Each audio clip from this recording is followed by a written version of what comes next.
Hey, what's up? This is Chosen, and today we've got a fun test that I was doing to figure out the exact benefit of a movement skill and what it is going to give you when you are trying to traverse terrain. I hear people on both sides of the argument like, oh, it helps you a lot. Oh, it barely helps you. It doesn't help you at all. It's worth it. It's not worth it, and all of that. So I thought, why not just do some frame perfect testing and figure it out, and then I'm going to forward that information to you. So let's get into it.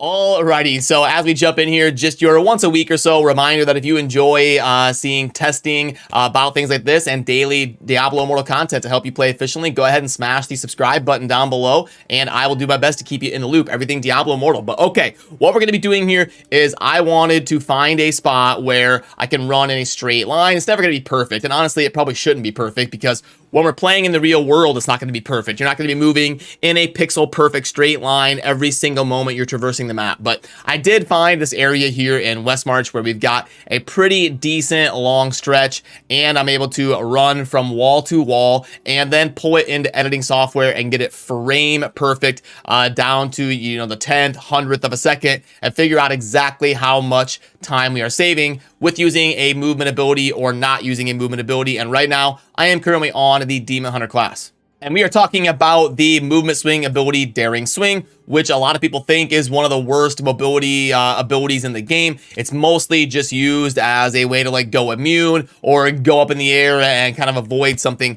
as opposed to like a movement speed, traverse the map kind of ability like the Crusader's horse, draw, and quarter ability. And I know for me as a demon hunter and a lot of other demon hunters that I play with and chat with, you end up in a situation where you've got your vengeance is guaranteed. You're going to run that every time. And then you'll typically have like 2 damage dealing abilities. And then you'll have a flex spot where it's like, what do I do in that flex spot? Do I use smokescreen, knockback shop? Do I use knife traps? Do I drop sentries to get a bunch of lazy passive damage? And you end up with that that weird spot as the 4th skill, where you end up at a spot where Daring Swing is typically going to be the choice in anything involving PvP. But in a PvE sense, you might go back to that flex spot being something else besides Daring Swing. But when we are playing the game, Diablo Immortal, it is very important to move around the map efficiently. This can add up to huge time saves over the course of tens, hundreds of hours over the course of a few months. So I think it's very important to understand this mechanic and how it works. Like, does it help us traverse PvE content faster, or are we better off avoiding Daring Swing unless it's PvP and going with a damage skill instead? Which is then going to bring us back to the screen that you saw in the intro, where I can show you the breakdown frame by frame, and we can talk about the math and how it will actually end up relating in game to time saved with Daring Swing. So what I did was I started at the same wall, the same location, and then I slowed it down to thousandths of a second to get as close to frame perfect as I can when we are starting the run. And here is the result. The big one that is going to be the one with Daring Swing, and then on the bottom right, picture in picture, is going to be just a standard Demon Hunter running. No vengeance, nothing special, neither side using anything special. We're just using normal mobility, but adding in Daring Swings. And then on the bottom right, we're just using a normal Demon Hunter running. And then we're going to see how they compare to each other. So boom, here we go.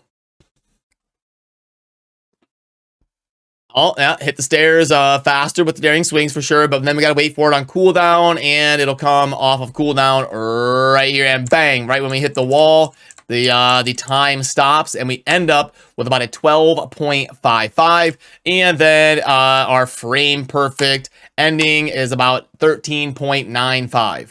So as you saw, the final result was on the big picture here. The Daring Swing was 12.55 seconds, and then down here on the bottom right, just running normally, was 13.95 seconds, which means that we saved 1.4 seconds on a course that takes us 12 to 14 seconds.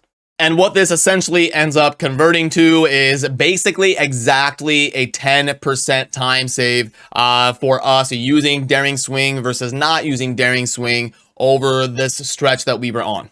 But it's not quite that simple. Like, I can't just make a video and say, here you go, Daring Swing is a guaranteed 10% permanent movement speed. You just use it on cooldown and you're traversing content 10 times faster. That may be true if we were playing like a track and field game where all you do is move around in straight lines or in circles.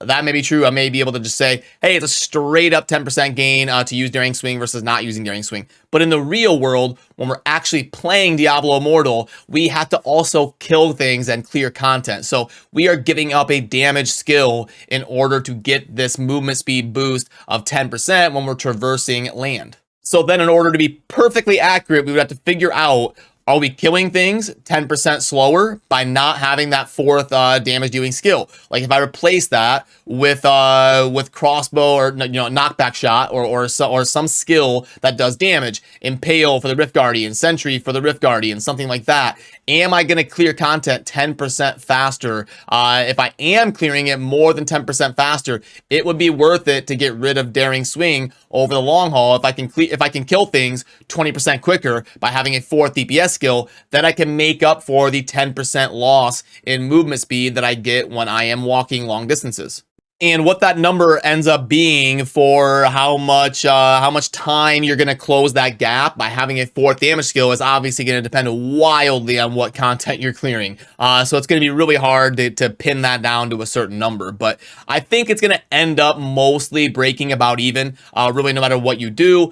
So if you like running around the map using your Daring Swing, then you're going to be able to move across the map about 10% faster over long stretches that you're walking. But if you like going with that fourth DPS skill, you're going to be clearing content a certain percentage faster. We can argue based on the content. Is it 5% faster? Is it 15% faster? Whatever. But we're essentially going to be about the same over the long haul. Unless you're doing something like bounties where you're really running around a lot, then maybe it makes more sense to save the time with Daring Swing. And it's also worth noting that's a little bit more fun to be more mobile as well.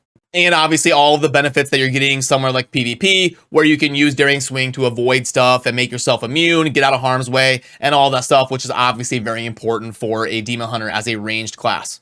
So I guess all in all, in conclusion, I would say probably best to go with Daring Swing. If you're looking for like one general utility ability that you can just use one loadout and play Demon Hunter all the time, you would probably want Daring Swing in there because you get that like 10% or so movement speed while traversing the map, and you also get all the utility it's going to bring you somewhere like PvP when you're trying to avoid stuff.